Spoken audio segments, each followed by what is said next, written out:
सर्वांना नमस्कार. आज देशभक्त अप्पा कुंभार कॉलेज ऑफ कॉमर्स यांनी जो मल्टीपर्पज हॉल आज बांधलेला आहे त्या सेमिनार हॉलचं उद्घाटन आणि त्याचं नामकरण समारंभ आणि त्या समारंभाच्या निमित्तानं व्यासपीठावर उपस्थित काउन्सिल ऑफ एज्युकेशन या संस्थेच्या अध्यक्षा आदरणीय रजनीताई मगदूम, या संस्थेचे सचिव डॉक्टर विश्वनाथ मगदूम, त्यांचे सहकारी ॲडव्होकेट पेडणेकर, ॲडव्होकेट बाडकर, शिवाजी विद्यापीठाच्या व्यवस्थापन परिषदेचे सन्माननीय सदस्य डॉक्टर रसूल कोरबू, या संस्थेच्या शहाजी लॉ कॉलेजचे प्राचार्य डॉक्टर नारायण, नाईट कॉलेजचे प्राचार्य डॉक्टर फरागटे, या वास्तूच्या उभारणीमध्ये खूप सारे योगदान दिलेले, सामाजिक कार्यामध्ये नेहमी अग्रेसर असलेले आमचे मार्गदर्शक आदरणीय व्ही पाटील सर, आणि या वास्तू उभारणीसाठी भरीव अशी मदत ज्यांनी दिली ते अचल कुलकर्णी आणि त्यांचे कुटुंबीय, ज्यांचं जोशपूर्ण भाषण झालं त्या मेजर डॉक्टर रूपा शहा, यापूर्वी ज्यांनी क्रांती दिनानिमित्त आज व्याख्यान दिलं ते डॉक्टर अरुण शिंदे. या कार्यक्रमासाठी उपस्थित या महाविद्यालयाचे NCCचे छात्र, NSSचे व्हॉलेंटियर्स, विद्यार्थी विद्यार्थिनी, या महाविद्यालयाच्या आणि या संकुलामध्ये कार्यरत असणारे प्राध्यापक आणि प्रशासकीय स्टाफ, बंधू भगिनी, आज 9 ऑगस्ट क्रांती दिन म्हणून साजरा केला जात आहे आणि आजच्या मला वाटते 80व्या क्रांती दिनाचं आपण आज त्यानिमित्तानं ज्या स्वातंत्र्य सैनिकांनी स्वातंत्र्यासाठी आपलं बलिदान दिलं, हौतात्म्य पत्करलं, त्या सर्वांना आपण मनपूर्वक अभिवादन करू. आणि पश्चिम महाराष्ट्रामध्ये जे या सगळ्या चळवळीचे सूत्रधार म्हणून ओळखले जात होते ते देशभक्त अप्पा कुंभार यांच्या कार्याला, कर्तृत्वाला मनपूर्वक अभिवादन करू. आणि आज येऊ घातलेल्या आझादी का अमृत महोत्सवच्या शुभेच्छा सुद्धा या निमित्तानं आपल्या सर्वांना मी देतो. डॉक्टर साहेबांनी मला परवा फोन केल्यानंतर उद्घाटन सेमिनार हॉलचं करायचं असं त्यांनी सांगितलं आणि म्हणलं ठीक आहे, आज क्रांती दिनाचा कार्यक्रम झाल्यानंतर इकडे येऊ, उद्घाटन करू. पण जाता जाता राष्ट्रीय शैक्षणिक धोरणावर पण मार्गदर्शन करा असं सांगितल्यानंतर थोडंसं असं वाटलं की आज क्रांती दिन आणि राष्ट्रीय शैक्षणिक धोरण असो. मला माहीत आहे की या सभागृहामध्ये जवळजवळ 70 ते 80% विद्यार्थी आहेत आणि आता कार्यक्रम पत्रिकेनुसार 10 मिनिटं कार्यक्रम संपायला राहिलेले आहेत शेड्यूल प्रमाणे. त्यामुळे खूप सारं मी असं लांबलचक व्याख्यान देणार आहे, त्यामुळं चिंतित राहू नका, मी थोडक्यातच बोलणार आहे. परंतु तुमच्या उपयोगाचं काहीतरी 4 गोष्टी मी सांगणार आहे असं म्हणायला हरकत नाही आहे. या महाविद्यालयाचे प्राचार्य माझे सहकारी प्राचार्य V.A. पाटील सर यांनी आपल्या प्रास्ताविकामध्ये या महाविद्यालयाची प्रगती आणि जवळजवळ सगळ्याच उपक्रमांना स्पर्श करायचा प्रयत्न केला आणि एकंदरीत असं लक्षात आलं की कॉलेज ऑफ कॉमर्स गेले कित्येक वर्ष एक शैक्षणिक बाबतीत अतिशय अग्रेसर असं कॉलेज, ते फक्त शैक्षणिकचं संकुल नाही राहिलं तर त्या बरोबरीनं मग ते सांस्कृतिक कार्यक्रम असो, क्रीडा असो, NSS असो, आविष्कारसारखे एक संशोधनपर उपक्रम असो, या सगळ्या गोष्टीमध्ये सुद्धा ते अग्रेसर आहे. त्याहून पुढे जायला आणि सांगायला हरकत नाही की ज्या प्रोफेशनल परीक्षा असतात त्या CAच्या असतील, CS असतील, या कोर्सेससाठी सुद्धा या महाविद्यालयामधून खूप सारं यश मिळते आणि ते एक कोल्हापूर जिल्हा आणि कोल्हापूर जिल्ह्याबाहेर एक सेंटर असं प्रस्थापित झालेलं आहे. त्यामुळं प्राचार्य VA पाटील सरांचं मी मनपूर्वक अभिनंदन करतो आणि त्यांच्या सहकाऱ्यांचं सुद्धा अभिनंदन करतो की त्यांनी आपली शैक्षणिक परंपरा अतिशय चांगल्या पद्धतीने जोपासलेली आहे. एखाद्या महाविद्यालयाचं किंवा एखाद्या संस्थेचं आजच्या बाबतीत जर त्याचा परफॉर्मन्स काय आहे हे जर पाहायचं असेल तर बरेच त्याला स्केल लावले जातात, परंतु जी मोठी मोठी स्केल लावली जातात ती अशी की त्यांचं NAAC मानांकन काय आहे, त्यांना किती CGPA मिळाला, त्याच्यानंतर त्यांचं NRF रँकिंग काय आहे, त्यांनी कुठल्या बँडमध्ये आहेत का पहिल्या 100 मध्ये आहेत. आणि हे सगळं करत असताना जो शेवट येतो तो असा येतो की हे सगळं सांगितल्यानंतर एक महत्त्वाचा आणि अतिशय क्रुशियल असा एक प्रश्न विचारला जातो की त्या महाविद्यालयाचा प्लेसमेंट रेट किती आहे. जे महाविद्यालयामध्ये शिक्षण घेतल्यानंतर किती टक्के विद्यार्थ्यांना नोकरी मिळते. आणि आता सुरुवात ह्या स्केलपासून होत आहे. म्हणजे ज्या महाविद्यालयाचा प्लेसमेंट रेट हाय असेल ते महाविद्यालय निश्चितपणे अग्रेसर असणार. त्यामुळे राष्ट्रीय शैक्षणिक धोरणाची सुरुवातच मुळी या प्रश्नापासून होते. यापूर्वी मी म्हटलं ना की गेले 75 वर्ष आपण आझादी का अमृत महोत्सव साजरा करत असताना यापूर्वी नेमकं आपण काय करत होतो तर थोडंसं एक 10 वर्षा पाठीमागे गेलो तर आपली काम करण्याची कार्य करण्याची अशी पद्धत होती की विद्यार्थ्यांना ॲडमिशन्स द्यायची.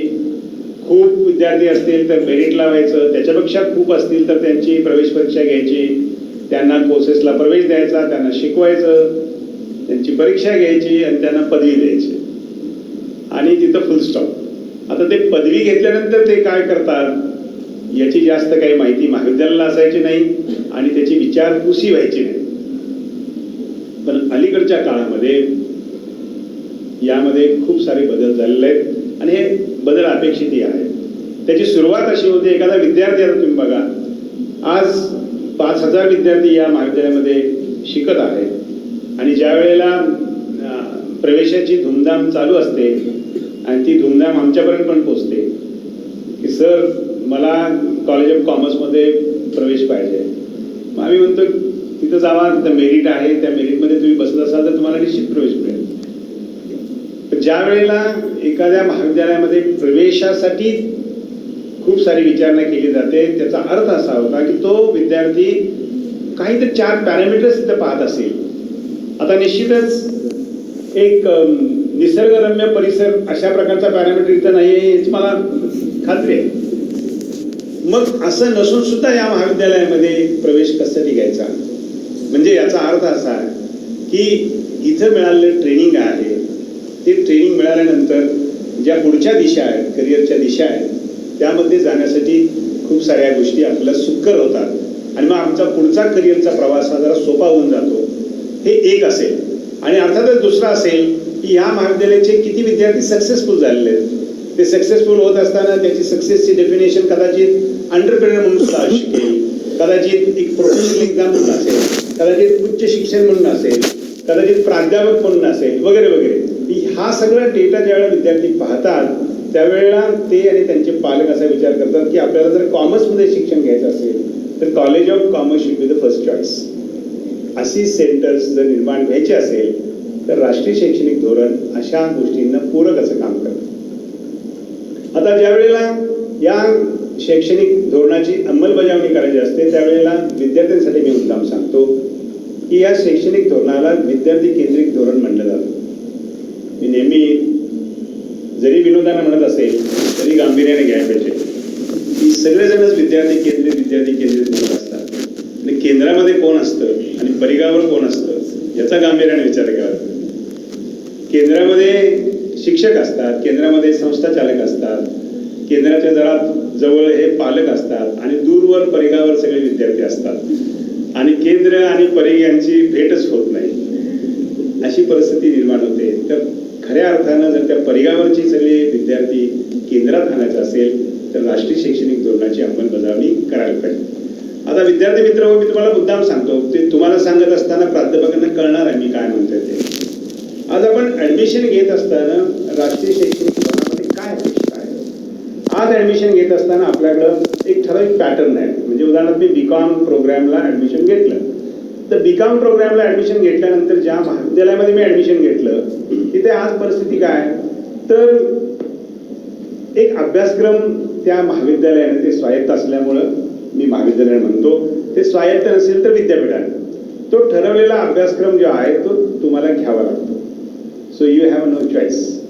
इथून तुमच्या परिघात मी म्हणतो ना, तर इथं तुम्हाला काही चॉईस राहत नाही. म्हणजे काय, जो अभ्यासक्रम तुम्हाला दिलेला आहे तोच अभ्यासक्रम तुम्हाला घ्यावा लागतो आणि त्याचाच तुम्हाला अभ्यास करावा लागतो.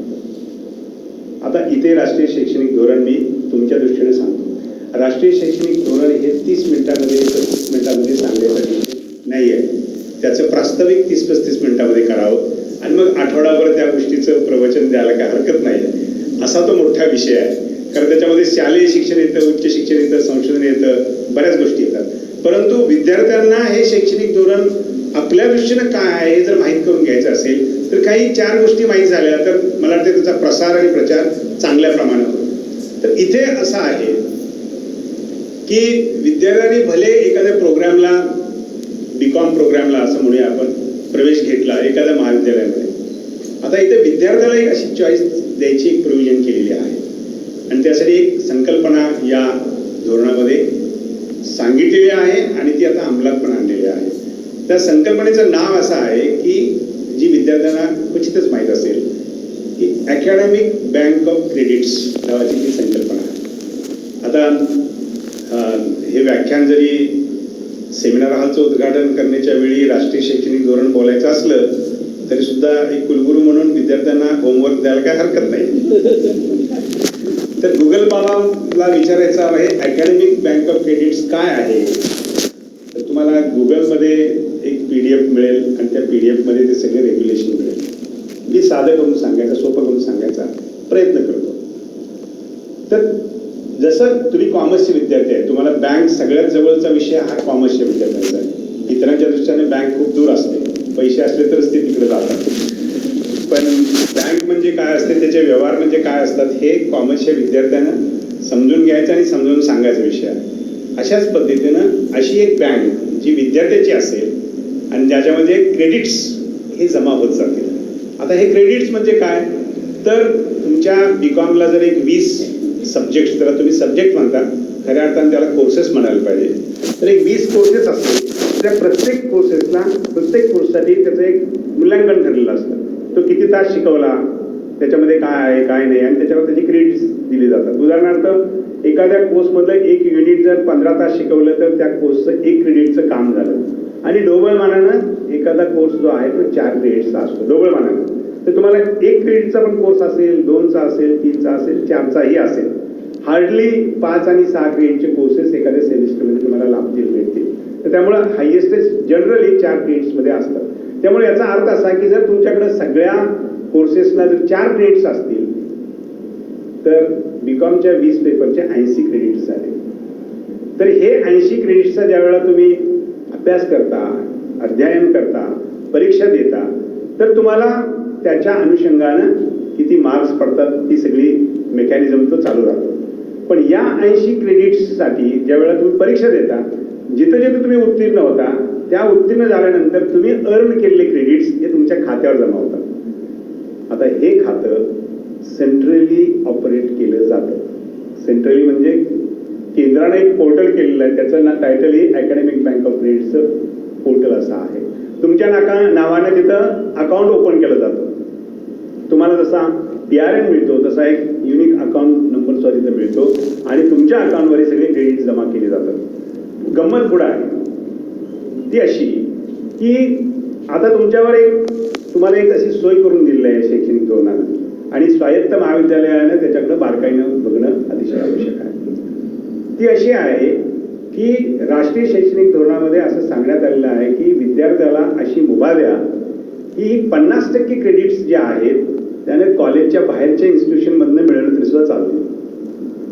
आता इथं परिगावरनं विद्यार्थी हळूहळू केंद्राकडे निघाला. तुम्ही लक्षात घ्या की विद्यार्थ्याला एवढं फ्रीडम दिलेलं आहे की 50% पर्यंतचे क्रेडिट्स तो किंवा ती बाहेरच्या इन्स्टिट्यूशनमधनं अर्न करू शकतो. आणि सोपं करून सांगायचं झालं तर एखाद्या बाहेरच्या महाविद्यालयामध्ये तुमच्या कॉमर्स शाखेमधला एक चांगला कोर्स आहे जो तुमच्याकडे पण आहे इथं, परंतु तुम्हाला असं वाटतं की तो कोर्स चांगला आहे. मग तुम्ही काय करायचं, त्या कोर्सला रजिस्टर करायचं, त्याला जॉईन व्हायचं.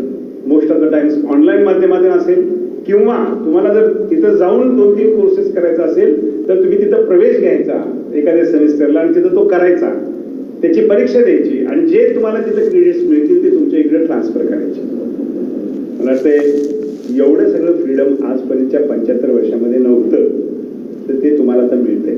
आणि मग असं असल्यामुळं काय झालं की महाविद्यालयाचं 50% आणि बाहेरचं 50%, त्याच्या पलीकडे जाऊन काही कोर्सेस असे तुम्ही त्यामध्ये विचार करू शकता की जे तुमच्या प्रोग्राममध्ये नाही आहेत पण तुमची करायची इच्छा आहे. मग तुम्ही परत ते सुद्धा क्रेडिट तुमच्या अकाउंटमध्ये डिपॉझिट होतील.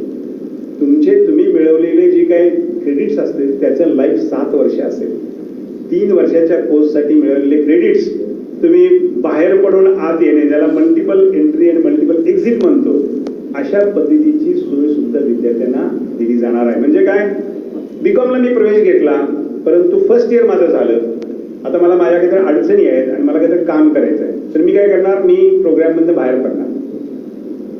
प्रोग्राममधनं बाहेर म्हणजे ऍडमिशन कॅन्सल नव्हे, पण प्रोग्राममध्ये बाहेर पडत असताना एक ठराविक मोडॅलिटीज जर कंप्लीट केल्या तर मला सर्टिफिकेट कोर्स मिळणार, सर्टिफिकेट एक मिळणार त्या फर्स्ट इयरचं, आणि मी बाहेर करणार. एखाद्या वर्षाने मी परत येऊन सेकंड इयरला पण जॉईन होऊ शकतो ऑफिशियली. सेकंड इयर नंतर एखाद्या विद्यार्थ्याला वाटलं की मला आता बाहेर पडायचं आहे तर त्याला डिप्लोमा मिळणार आणि जो विद्यार्थी 3 वर्ष पूर्ण करतो त्याला डिग्री मिळणार आणि डिग्री मिळाल्यानंतर तो पुढं त्याच्या प्रोग्रेशनला पुढं तयार होणार. याला मल्टिपल एंट्री आणि मल्टिपल एक्झिट म्हणतो. 7 वर्षापर्यंत तुम्ही मागे येऊ शकता किंवा कंटिन्युअसली 3 वर्षात तुमचा प्रोग्राम तुम्ही कंप्लीट करू शकता. तर ही फ्लेक्झिबिलिटी पूर्वी नव्हती. ही फ्लेक्झिबिलिटी या सगळ्या गोष्टीमध्ये आणलेली आहे. आणि मग क्रेडिट्स मिळवण्यासाठी कुठल्या संस्था, तर तुमच्या संकुलामधल्या पण संस्था असू शकतील. उदाहरणार्थ एखाद्या बीकॉमच्या विद्यार्थ्यांना IPR वर एक कोर्स करायचा आहे आणि IPR माझ्या माहितीने लॉमध्ये IPR नावाचा कोर्स आहे, तर शहाजी लॉ कॉलेजमध्ये IPRचा कोर्स चालतोय, मग तिकडे जायचं आणि तिथे तो कोर्स करायचा आणि त्याचं टाइम टेबल एकाच संस्थेमध्ये असल्यानंतर अशा पद्धतीनं तयार करायचं जेणेकरून तुमचा इथला अभ्यासक्रम शिकवायची वेळ आणि तिथला अभ्यासक्रम शिकवायची वेळ यामध्ये क्लॅशेस असणार नाही. तर ही सगळी सोय आहे ती सोय करून द्यायची. हो, म्हणजे खूप सारे कोर्सेस हे स्वयं प्लॅटफॉर्ममध्ये सुद्धा अवेलेबल आहेत. आता स्वयं म्हणून दुसरं होमवर्क, स्वयं काय आहे परत जायचं आणि स्वयं पोर्टल काय बघायचा. स्वयंवर हजारो कोर्सेस अवेलेबल आहेत, जे कोर्सेस भारतातल्या नामांकित शिक्षण संस्थेतल्या प्राध्यापकांनी रेकॉर्ड करून तुमच्यासाठी अवेलेबल करून दिलेले आहेत.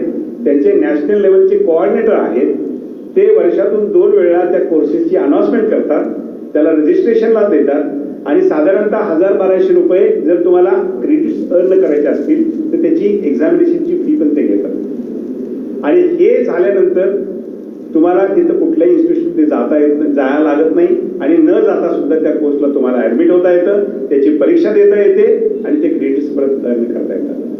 संकुलातील कोर्स घेण्यापासून देशातल्या कुठल्याही नामांकित संस्थेतला कोर्स घ्यायची परमिशन आणि फ्रीडम आणि स्वातंत्र्य हे विद्यार्थ्याला द्यायचा हा विषय आहे. सगळ्यात तिसरी गोष्ट सांगतो की ही तिसरी गोष्ट अशी इतकी महत्वाची आहे की मग अशा प्रकारचे वेगवेगळे क्रेडिट्स जर एकत्र करून घेतले तर त्या विद्यार्थ्याला कोणती डिग्री द्यायची, तर विद्यार्थी म्हणू शकतो मला BCom नको, मला BCA पाहिजे. म्हणजे मी जरा टोकाचं उदाहरण सांगतोय, परंतु त्याला एलिजिबल असणारी डिग्री किंवा सर्टिफिकेट किंवा डिप्लोमा तो कोणत्या प्रकारचा तो मागू शकतो. त्या पोर्टलवर ती प्रोव्हिजन असेल तर ती बरोबर ती क्रेडिट्स त्यामध्ये वापरली जातात, ज्याला रिडिम्शन म्हणतो. जसं आपण बँकेतनं पैसे काढल्यानंतर आपल्या अकाउंटमधला बॅलन्स तेवढा रिड्यूस होतो, तसे तुमचे त्यातले क्रेडिट्स रिड्यूस होतात आणि तुमचं अकाउंट मेंटेन तिथं होतं. म्हणजे तुम्ही सगळ्यात जास्त अकॅडमिक बँक ऑफ क्रेडिट्स हे सगळ्यात जास्त चांगल्या प्रकारे कोणाला सांगता येईल तर जे कॉमर्सचे विद्यार्थी आणि कॉमर्सचे प्राध्यापक आहेत त्यांना सांगता येईल. कारण त्यात बँक हा शब्द आहे, क्रेडिट्स हा शब्द आहे, रिडम्शन शब्द आहे, अकाउंट्स हा शब्द आहे आणि त्याचं ऑपरेशन पर्यंत क्लोजिंग पर्यंत सगळ्या प्रोसेसेस त्याच्यामध्ये दिलेल्या आहेत. त्यामुळं अकॅडमिक बँक ऑफ क्रेडिट्सवर जर खूप सारं म्हणजे ज्याला आपण अवेअरनेस करायचं असेल तर कॉलेज ऑफ कॉमर्सनं लीड घ्यावं आणि काही संकल्पना कॉमर्ससाठी कमीत कमी मांडाव्या. मी म्हणतो BSc साठी, BA साठी किंवा लॉसाठी नसेल ना, पण कॉमर्समध्ये आपल्याला काय काय अव्हेन्यूज आहेत या जर गोष्टी आपण सांगितल्या तर मला वाटतं विद्यार्थ्यांसाठी हे सगळ्यात जास्त. आज मी मुद्दाम माझ्या सगळ्या व्याख्यानाचा फोकस थोडासा बदलून विद्यार्थ्यांच्याकडे घेतला की कमीत कमी एवढ्या गोष्टी त्यांच्या कानावर पडल्या ते त्यांच्या मित्रमैत्रिणींशी बोलतील, पालकांशी बोलतील, इतरांशी बोलतील आणि या संकल्पनाचा चांगल्या पद्धतीने प्रसार होईल. नाहीतर आज रोजी this could be the first time students are available to listen what is national education policy. कारण बऱ्याच वेळा आता काय होतं की हे सगळी प्राध्यापक मंडळी, संस्थाचालक हेच राष्ट्रीय शैक्षणिक धोरण काही समजावून घ्यायला आता उत्सुक आहेत. कारण त्यांना जोपर्यंत ते समजत नाही तोपर्यंत विद्यार्थ्यांना सांगू पण शकणार नाही. त्यामुळं यावर्षी 22-23ला त्याची अंमलबजावणी चालू आहे, पण विद्यार्थ्यांना माहित नाही अजून हे काय आहे, राष्ट्रीय शैक्षणिक धोरण काय आणि आपला त्याचा काय संबंध आहे. शैक्षणिक धोरणाचा पहिला संबंध हा विद्यार्थ्यांचा असतो. अंमलबजावणी ही करायची यंत्रणा असते. मग ते कॉलेज असेल किंवा इन्स्टिट्यूशन असेल किंवा संस्था असेल किंवा विद्यापीठ असेल आणि वगैरे वगैरे असेल. तर हा सगळ्यात महत्त्वाचा भाग आहे. आता याच्यातला एक थोडासा धोका आणि संधी. आता मी एवढं सांगितल्यानंतर काही प्राध्यापकांना असं वाटलं असेल की 50% कोर्सेसला जर विद्यार्थी खरोखर 50% म्हणजे असं मॅथमॅटिक्स सारखं नाही. एखादा विद्यार्थी असं म्हणेल की माझे 100% क्रेडिट्स मला याच संस्थेमध्ये घ्यायचे, मला कुठं जायचं नाही, नो इश्यू. म्हणजे 80च्या 80 क्रेडिट्स कॉलेज ऑफ कॉमर्समध्ये घ्याल तर that is also most welcome. असं बंधन नाही आहे, त्याच्यामध्ये ते फ्रीडम आहे. पण असं ज्या वेळेला होतं त्यावेळेला एक टोकाचा विचार असं करूया आपण की खरोखर 50% क्रेडिट्स हे बाहेरच्या संस्थेत घ्यायला विद्यार्थी तयार झाले. याचा अर्थ असा होईल, म्हणजे ढोबळ मनाने असा होईल की एखाद्या सेमिस्टरमध्ये समजा 5 कोर्सेस असतील, त्यातले 2 कोर्सेसला सगळेच विद्यार्थी बाहेर गेले तर त्या 2 कोर्सेस शिकवणाऱ्या शिक्षकाचं काय करायचं, त्या क्लासरूमचं काय करायचं, हा प्रश्न शिक्षकाला आणि कॉलेजला पडायची शक्यता आहे.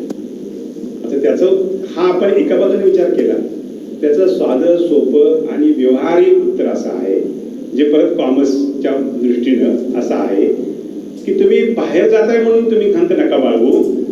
तुम्ही सुद्धा you can also attract the students to your own course.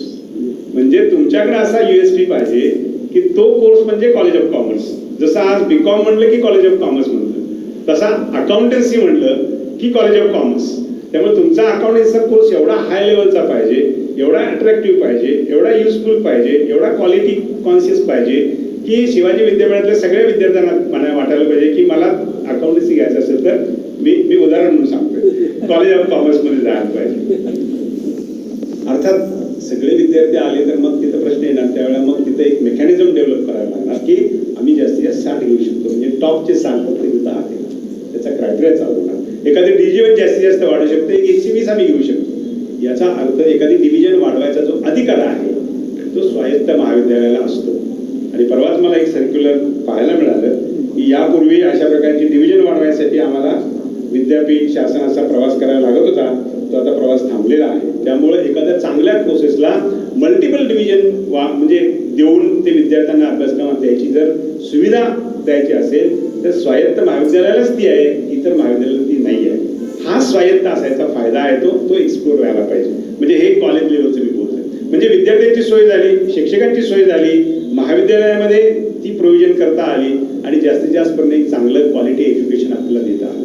तर प्राध्यापकांच्या दृष्टीने असं पाहिजे की प्रत्येक प्राध्यापकांच्याकडे कमीत कमी एक कोर्स असा पाहिजे की त्याच्या नावानं, जसं प्राध्यापिका पुष्पा देशपांडे राशिवडीकर मॅडमचं नाव आपण अकाउंटन्सीच्या बाबतीत घेतलं, तसं प्रत्येकाचं नाव त्या एखाद्या कोर्सबद्दल घ्यायला पाहिजे. कोर्स कुणी शिकवायचा तर त्याच शिक्षकाने शिकवायला पाहिजे. म्हणजे शिक्षकाची ओळख ही त्या कोर्सच्या नावाने व्हायला पाहिजे, कोर्सची ओळख ही शिक्षकाच्या नावाने व्हायला नसायला पाहिजे.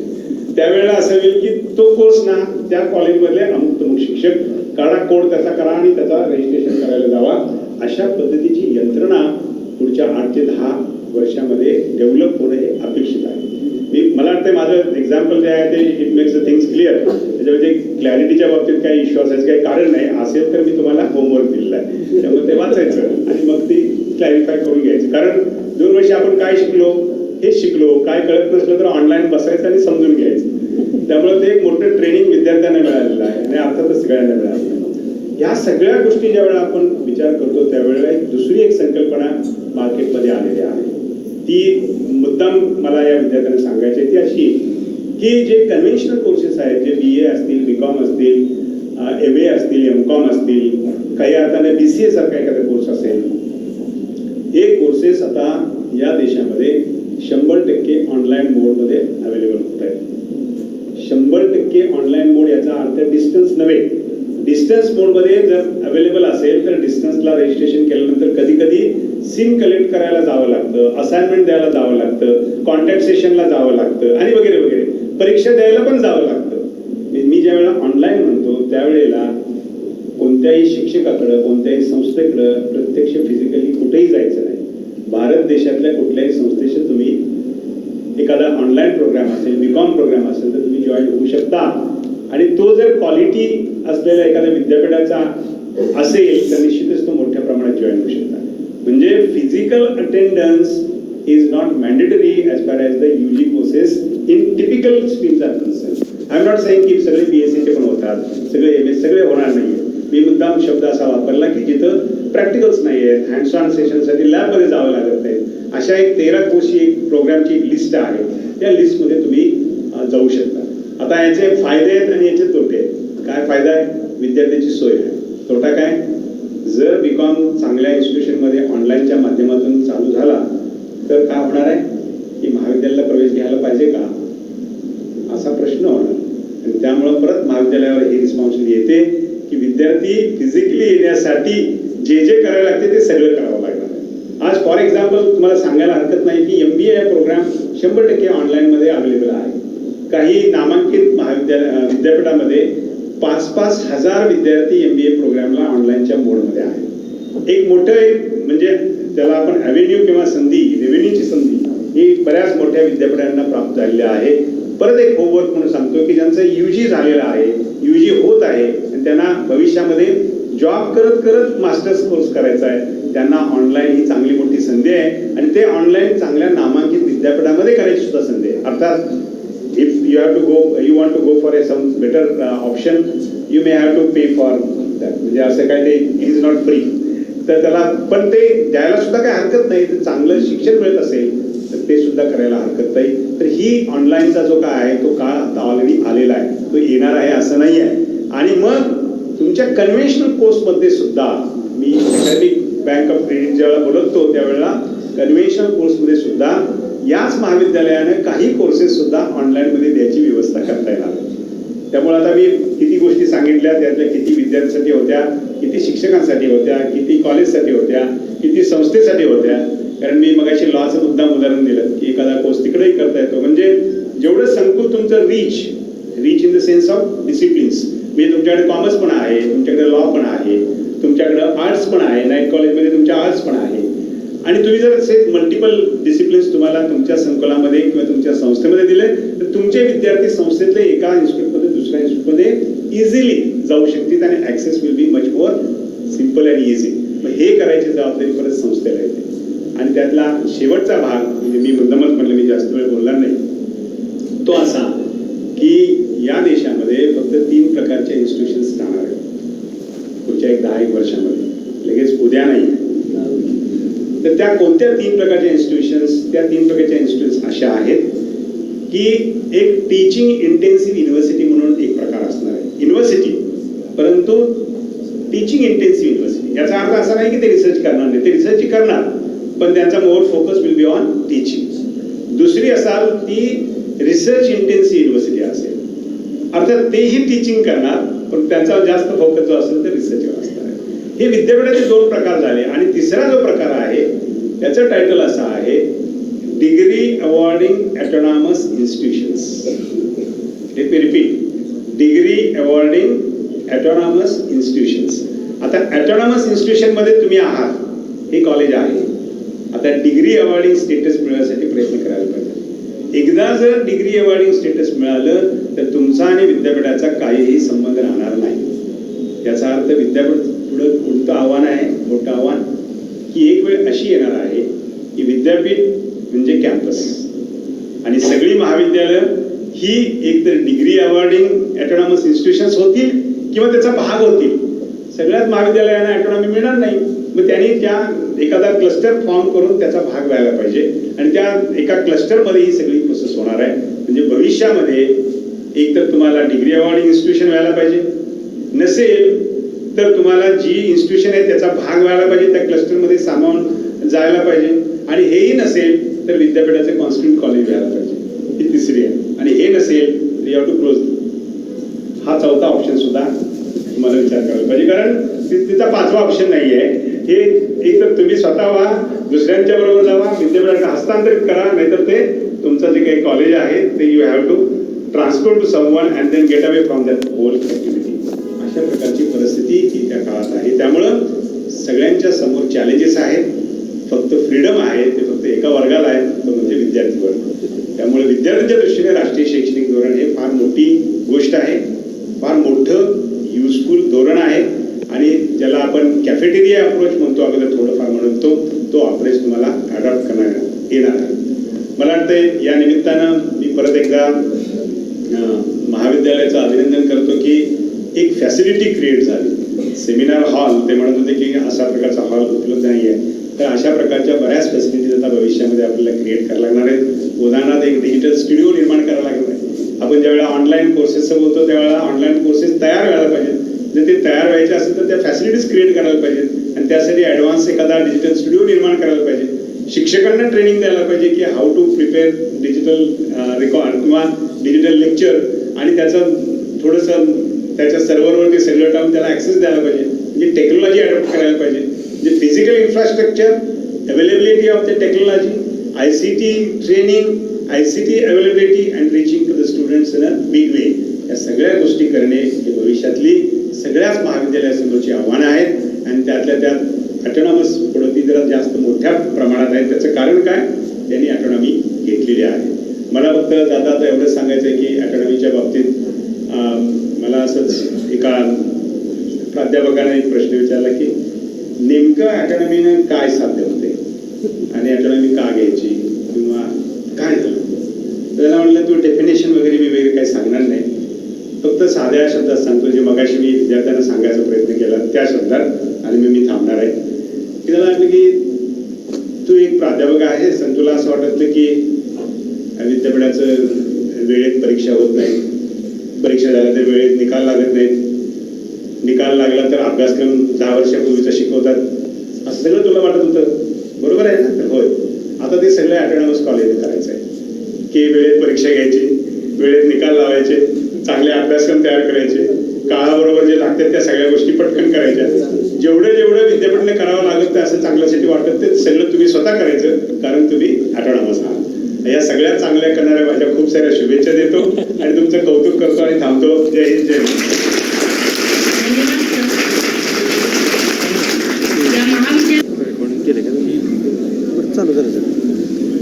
अध्यक्षीय भाषणाची सुरुवात होत आहे. सर्वांनी थोडा वेळ शांतता राखावी. प्रथम मी आमच्या काउन्सिल ऑफ एज्युकेशनचे संस्थापक अध्यक्ष, थोर क्रांतीवीर, थोर स्वातंत्र्य सेनानी, घटना समितीचे सदस्य, माझे वडील देशभक्त रत्नापर्णा कुंभार यांच्या पवित्र स्मृतीस अभिवादन करते. आज 9 ऑगस्ट 80वा क्रांती दिन आपण साजरा करतोय आणि या क्रांती दिनाच्या दिवशी आम्ही आमच्या या संस्थेमध्ये बांधण्यात आलेल्या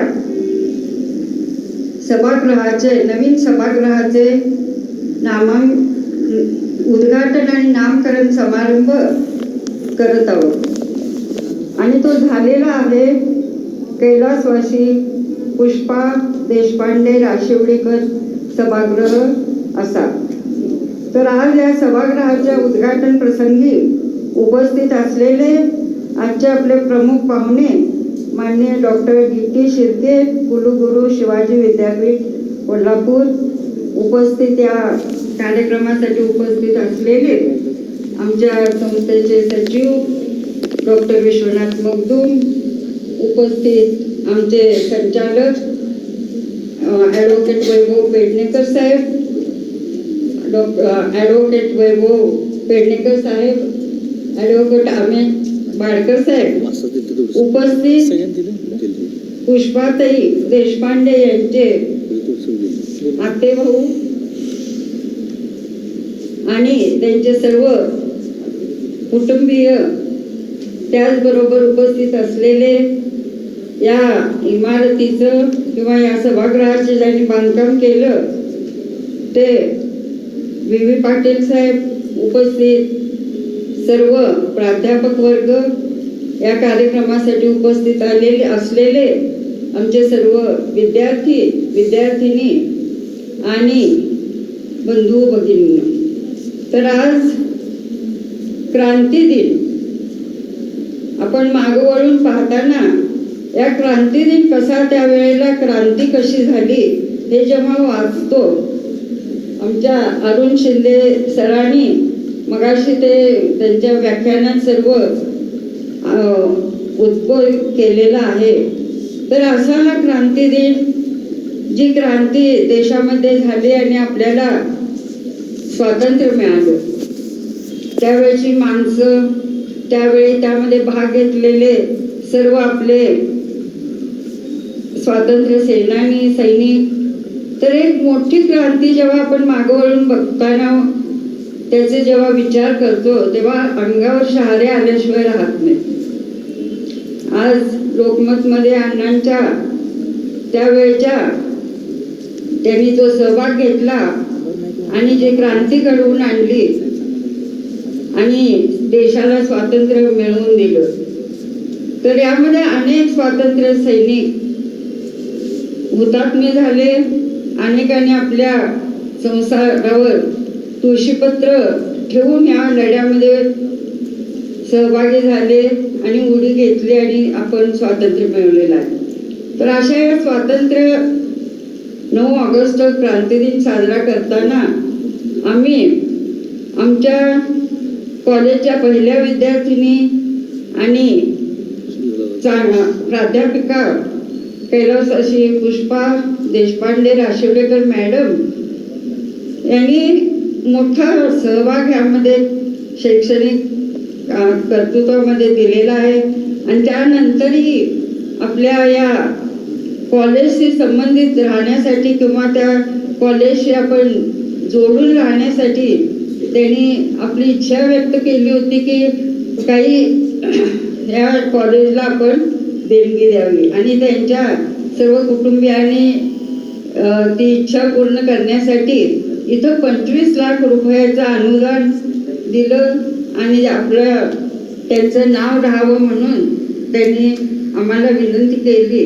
आणि त्याप्रमाणे ह्या सभागृहाला कैलासवासी पुष्पा देशपांडे राशिवडेकर सभागृह नाव देण्यात आलं.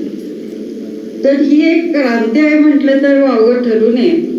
आताच रुपा शाह मॅडमनी सांगितलं की क्रांती अनेकांनी वेगवेगळ्या प्रकारे केली.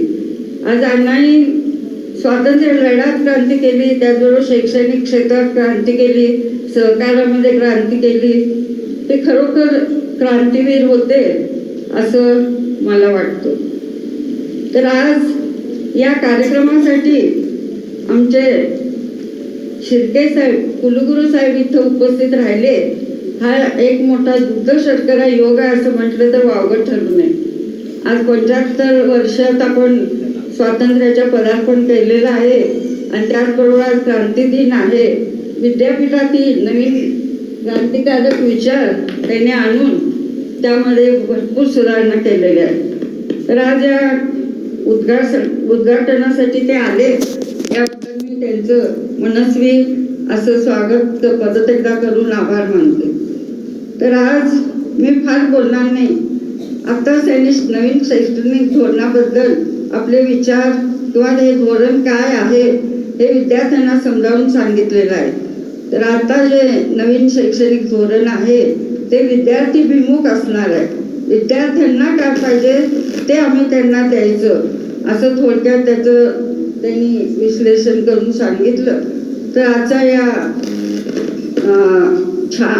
सुंदर अशा प्रसंगी ते उपस्थित राहिले आणि आपले विचार त्यांनी मांडले, त्याबद्दल परत एकदा मी त्यांना धन्यवाद देते. फार उशीर झालेला आहे, सर्वांनाच थोडंसं कंटाळवाणं वाटत असल्याची शक्यता आहे. तर असं म्हणून मी माझे हे भाषण थोडक्यात आटोपत घेते. सर्वांना क्रांती दिनाच्या शुभेच्छा देते आणि माझं छोटंसं मनोगत संपवते. जय हिंद, जय महाराष्ट्र.